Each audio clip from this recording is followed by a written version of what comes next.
What's up, guys? In this video I'm going to talk about pelvic tilt, anterior pelvic tilt, posterior pelvic tilt, pelvic position, why this is probably the reason you can't gain flexibility, and how it can be the solution to a lot of your problems. So what is pelvic tilt? Pelvic tilt in the first place is where your pelvis is in alignment rotationally in relation to your lower back and the rest of your body. So anterior pelvic tilt looks like this, where pelvis is tilted forward and your butt's sticking out like Donald Duck.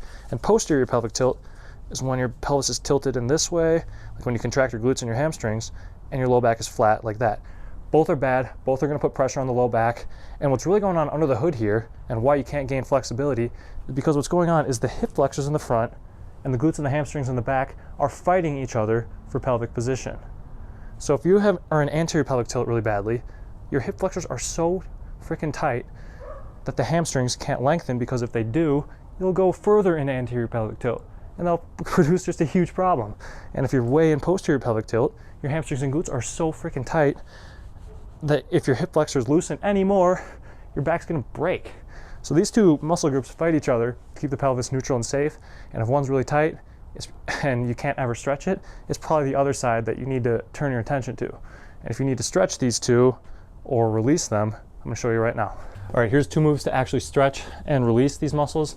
First, we're gonna start with the hamstrings and the glutes in the back, and we're gonna do the elephant walk. I already have a video on this, but I'll show you again because this is the best hamstring stretch on the planet.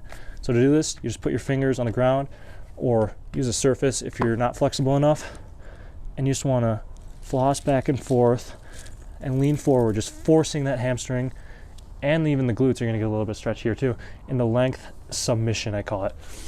After that, we want to release the hip flexors with the QL claw tool. Laying on the psoas and iliacus muscles is really going to bust up that tissue that's consistently pulling on the pelvis and making you out of alignment and putting you in a whole lot of pain.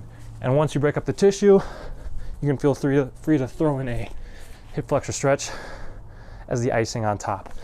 So pelvic position, just the glutes and the hamstrings versus the hip flexors.